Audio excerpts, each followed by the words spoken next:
Park, Chicago. Here with Jon Zaghloul, and we are back and ready for today's special guest. He's a senior NFL writer at OutKick, a Pro Football Hall of Fame voter, and a 30-plus year sports media veteran.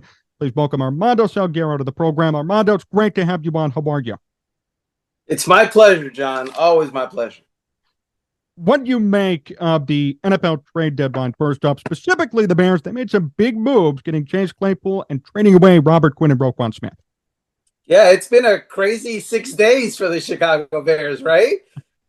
So in 6 days, they had what they hope is a number one receiver. They lose an all-pro linebacker and a guy who had 18 and a half sacks last year in Robert Quinn. That's a lot of work by anybody. And yesterday, particularly on the deadline with Smith going to the Ravens and Claypool coming from the Steelers, wow, it was a turnstile over there. How do you feel about the moves? I mean, instant reaction when you saw them. Were you excited? Do you think this is going to help the Bears long term? I understand the Roquan Smith move. I really do. And I know that the fan base in Chicago is going to say, we just traded away a Pro Bowl, borderline all-pro linebacker. This guy should be a cornerstone player. This guy should be part of the nucleus around which we build. And all of that is true. It really is. But this is also true. Once guys come out of their rookie contracts, those kind of players have a certain price that they believe that they deserve, right? And the price for an off-ball linebacker in the middle of a defense making big plays is right now at like $19.7 million a year. And the Bears weren't there. In fact, Roquan Smith wasn't there because he wanted to be north of that. And so they weren't going to do that. I really believe that this trade might not have happened if Roquan Smith had an agent, to be honest with you. If it wasn't him talking to the team and the team having to be, unvarnished and very honest with their opinion of him, and then him being unvarnished with their opinion of that, with his opinion of them, I think it would be better because that is the kind of conversation that happens between a team and a general manager or a negotiator. When the player gets involved, it can get ugly. And so that's the reason that he's gone, because the Bears were never going to bridge the gap between what Roquan wanted and what they wanted to pay him. And worse, it was probably going to turn into something where hard feelings were going to be had on both sides. Do you think it was the right move for the Bears? Well, yeah. I mean, look, the Bears are not going to the Super Bowl this year, right? Really? The Bears were 6-11 with Roquan Smith and Robert Quinn last year. So it's not like these guys are the difference between, we're challenging for a playoff spot or not. The way that the Chicago Bears are going to challenge for a playoff spot eventually, if that is going to happen, is they got to fix the offensive line. They have to wait and hope and pray that Justin Fields matures and they find talent around him, and they obviously find an offense that suits him. I think they're close to that now. And so all those things don't involve necessarily a middle linebacker. It's great to have one, and it's great to have a great one, and he is. But you look at the team that got him, the Baltimore Ravens, their development as a team is not one step ahead of the Bears. It's like 5 steps ahead of the Bears. They can use a Roquan Smith. The Bears, they can use a Roquan Smith too, but it's not going to deliver the kind of punch that they need to be relevant. Armando Salguero here on Sports Talk Chicago. Armando, what's your take on Justin Fields up to this point? I like what's happened the last couple of weeks, right? I think everybody in Chicago does. And it's not necessarily just Justin Fields. It's the organization, it's the new coaching staff learning him, trying to pluck what he does well and what he is comfortable with, and sort of highlighting that and letting him do that, as opposed to trying to make him a drop back passer, which most rookie quarterbacks have trouble doing, and most rookie quarterbacks that have a history and an athletic ability like a Justin Fields, where it hasn't had to be that before, they have more trouble doing it. I think that the Bears, the way that they have to address Justin Fields is pretty simple. There's a template out there for that. The template is look at the Baltimore Ravens. The template is look at the Philadelphia Eagles. What did the Ravens do in Lamar Jackson's second year, when he went nuts? Well, they changed their entire offense without changing their offensive coordinator, without changing the head coach, without, significantly altering the personnel. They changed the philosophy and they built around what Lamar does well, which was not drop back passing, by the way. It was, we're going to run the ball. We're going to let Lamar run the ball. We're going to RPO. We're going to zone read you. You're going to go nuts. And we're going to let him be the guy that he is.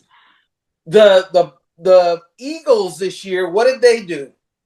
Very similar, but they also went out and put so much talent around Jalen Hurts. I mean, that receiver core, A.J. Brown, Devonta Smith, that's a pretty amazing group that they've got over there. They've got a very complete offensive line, a good running game. That's the way that you turn young quarterbacks that are athletic and can do so many other things into weapons that defenses struggle with. And the Bears I think they're on the way to doing that. The Chase Claypool addition speaks to that. They're not done, right? We can agree on that.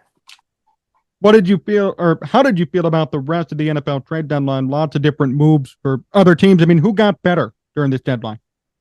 Well, it's pretty easy to say the Dolphins got better. Look, they're chasing the Buffalo Bills, right?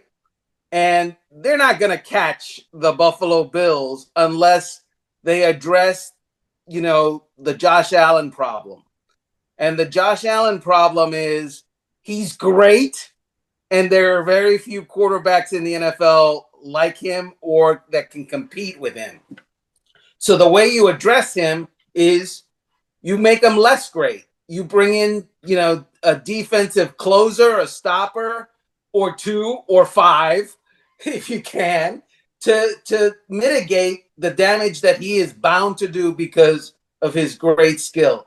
So Bradley Chubb added to the Dolphins is akin to what the Bills did when they went out and got Von Miller, what the Rams did last year when they went out and got Von Miller. The Bills did it last offseason to address Patrick Mahomes. Well, the Dolphins yesterday got Bradley Chubb to address Josh Allen. What does this mean for the Dolphins moving forward? I mean, they're already pretty good team, 5-3. They're getting better. I mean, does this make them a Super Bowl caliber team? Does this put them up a notch? What do you see that being? Yeah, so this is a strange year, John. Who is the super team? I know that the Eagles are undefeated. We'll see how long that lasts. I don't think it's been done once. And so if they can do it again, God bless them. But I don't see the Eagles as a, super team. I don't see them as the 2007 Patriots or anybody like that. I guess what I'm saying is there's a couple, maybe three really, really good teams. I would say the Bills, the Chiefs, and the Eagles.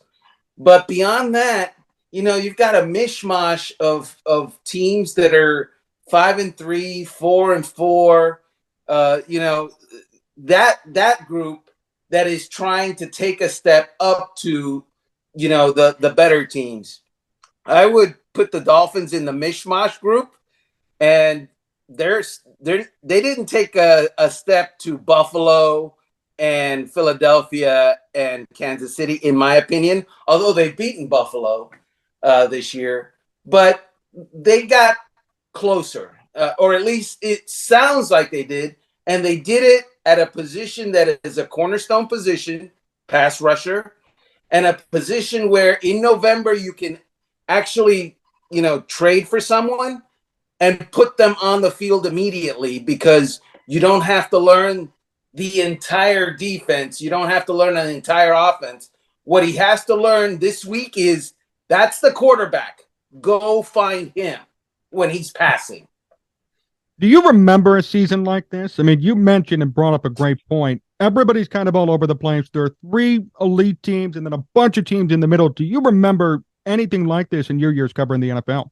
No, it's been a long time since it's been like this. You got to think about it. The Cincinnati Bengals, I think, are like 4-4, and they got hammered on national television a couple of nights ago. The Los Angeles Rams, I think they're 3-4 or just at 500. Those teams played in the Super Bowl 9 months ago. They're supposed to be pretty good. They didn't graduate anybody, and yet they're just okay. And there's a bunch of other teams that were thinking they were going to be really good, the Las Vegas Raiders, and they're barely okay. I mean, they're not even good right now. So it's a strange season. I don't know who's going to separate here in the last couple of months. But my guess is we're going to be talking once again about the Bills and the Chiefs and maybe even the Eagles. The Green Bay Packers. Oh, my God. Aaron Rodgers says he owns Chicago. Aaron Rodgers needs to own Green Bay because, honestly, dude, you're not playing well and your team is pretty bad right now. Who's the more disappointing team, the Raiders or the Packers? I'm more disappointed in the Raiders. And the reason I say that, this is a team that last year they had one crisis after another, right? They had a guy basically driving at 1 billion miles an hour and hitting someone's car and killing them in a fiery crash, allegedly. Their coach had to resign because things were just, in a little bit of a crisis mode, let's say. All right.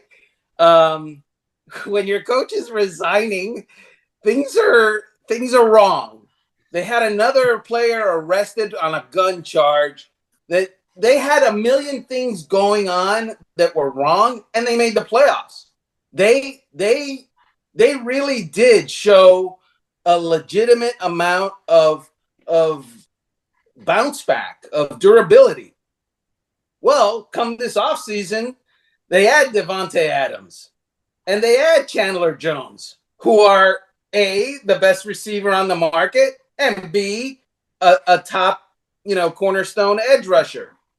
And they just got shut out and blown out by, I think, New Orleans, who was starting their backup quarterback, who the week before threw 3 interceptions and doesn't have his 2 starting wide receivers.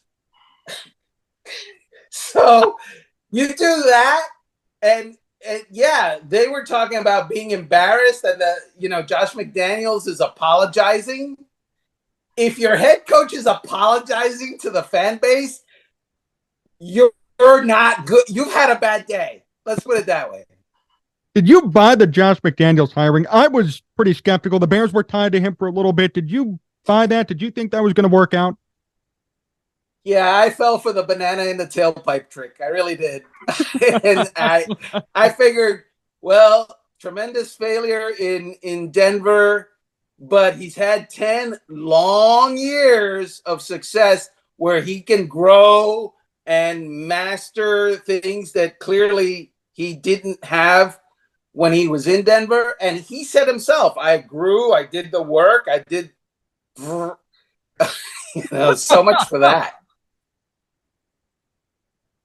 I know it's pretty early. I know a lot of teams are kind of in the middle, but do you have a Super Bowl prediction or a Super Bowl idea moving forward? I predict that I will be there. Okay. That's the same prediction. Look, I have no clue who's going to come out of the NFC. I guess if I said Philadelphia, I wouldn't be clown myself because they're undefeated. So okay, give me Philadelphia. But in the AFC, I think that the Super Bowl will be played in the AFC Championship game when Buffalo and Kansas City, or wherever in the divisional game, when Buffalo and Kansas City play, I believe that will be the Super Bowl. Armando Salguero here, still here on Sports Talk Chicago. Armando, a few more questions before we finish up. Wanted to get into your career a bit. So how did you get your start in sports media? Yeah, it was so long ago, I barely remember. Dude, I really worked my way up from nothing, which is kind of the story of my life, to be honest with you. So I got hired in 1982 or something. I was just right out of high school by a newspaper that's out of business called the Miami News. And they hired me to take high school's, sports scores over the phone. 3 nights a week for $90. That's not $90 a night. That's 3 nights for $90. And I thought, this is wonderful. This is great. I get to talk to people about sports and get paid. And, that turned into a full-time gig eventually, which then led me to the Miami Herald for a long time, which then led me to ESPN for a short time, which then led me back to the Miami Herald for, a long time, as well as some radio in South Florida. And then OutKick came along a couple of years ago and said, hey, if you want to cover the entire league for us and work for Fox News, maybe we can talk. And I said, let's talk. And that's what happened. And here I am, looking like a fool on your show. What's been the most rewarding part of your job? So my job is never the same day to day. I know of a lot of people that go to work and they do on Thursday what they did on Wednesday and are going to do on Friday. And it's the same routine over and over. My job isn't like that, obviously. I know a lot of people that go to work and hate what they do. I go to football games for a living. I get paid to go to football games. Think about that. I mean, I'm at a football game. There's 70,000 people right back here. You see, right, those guys. Right behind you. They're paying. I'm getting paid to be at that game. So, those are things that you feel good about, and it very rarely feels like work. Which story that you've written is most memorable to you? I know it's been a long time, but is there something that really sticks out? Well, I got into it with Colin Kaepernick one time, and that didn't go well for him. What can I tell you? It was the year that he was taking a knee. Sure. And whatever, if the guy wants to take a knee, he wants to take a knee. His stated reason for taking a knee was and continues to be that he could not salute the flag of that represents a country that oppresses some of its people, right? Except that the night that he first started doing that, to his press conference, he wore a T-shirt with Fidel Castro on it, right? If anyone knows, Fidel Castro was the despot tyrant in Cuba, dictator, communist guy who killed a lot of people. In other words, an oppressor. And the reason I know that is because I'm Cuban and some of my family were those people and I was born there. And so I asked Colin on a conference call, dude, so you're anti-oppressors and yet you're wearing this T-shirt of one of the 20th century's all-star oppressors. What's up with that? And then he went Ralph Cramden on me and hamana, and started arguing with me that Fidel Castro was okay in certain respects. No, never. And I wasn't going to put up with it. And we got into it. And then I wrote about it and it went viral and it got ugly. And the exchange didn't get ugly. The whole episode of, well, what does it mean to be oppressed came into conversation. So that was one of the stories that I did that I don't think I'm going to forget. Have you talked to Colin since then? Has there been any exchange with him since then? I have not. In fact, Colin doesn't do interviews on he doesn't do that anymore. And the reason by the way, that was the week that they were coming to South Florida to play the Dolphins. After the game, well, the game ended by Colin being sacked on a pass play that could have won the 49ers the game. And he was sacked by Kiko Alonso, whose parents are Cuban. And then Kiko is all happy about that. After the game, he said that I had misquoted him. And then he repeated exactly what he had said to me all over again during that press conference. He misquoted me, but let me just say it again in the same manner. So that was a moment that I kind of like shook my head at. But no, there's been no, detente between us.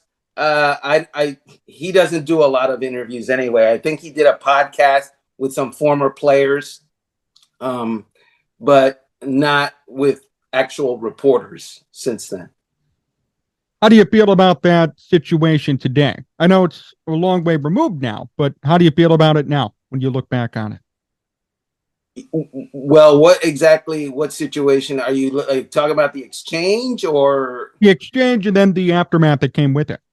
It was, look, sometimes fate, God, whatever you believe in, puts you in a position and you do what you need to do. I'm sure Colin feels that way because he did what was in his heart and continues to do and say what is in his heart.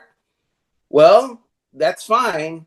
But maybe if you're going to do that, you need to be able to represent that without.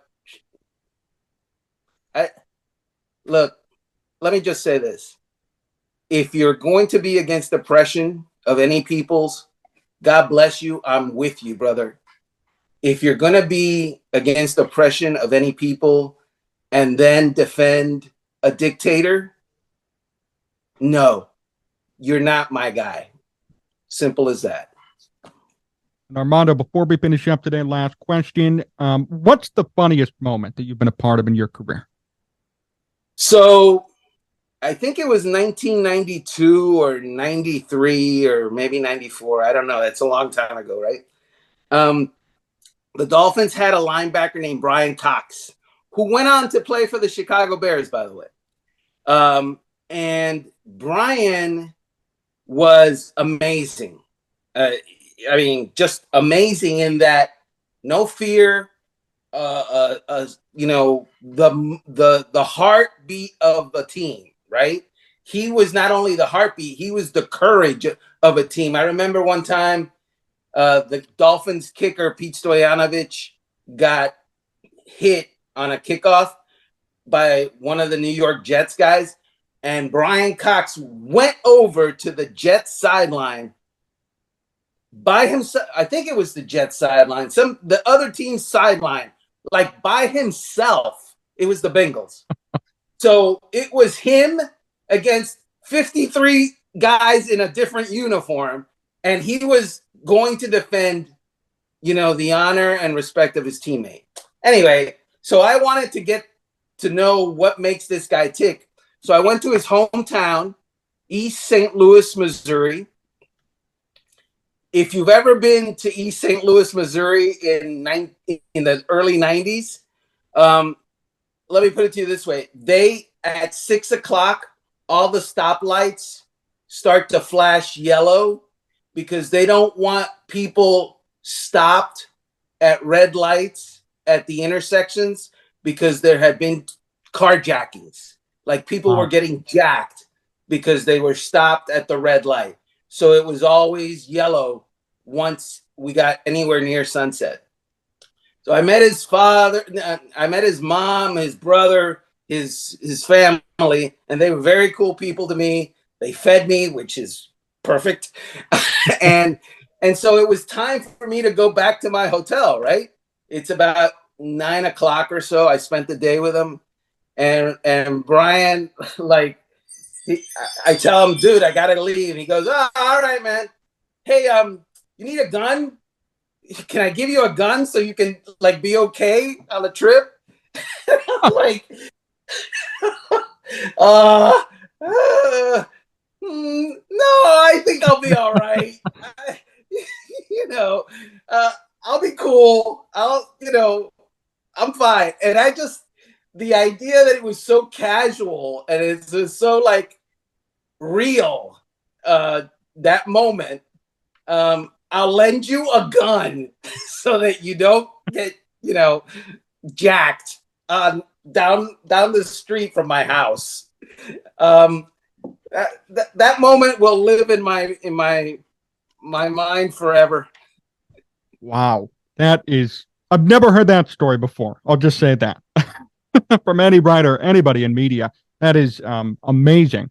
Armando, I really appreciate the time. Really good interview. Great insights, great points.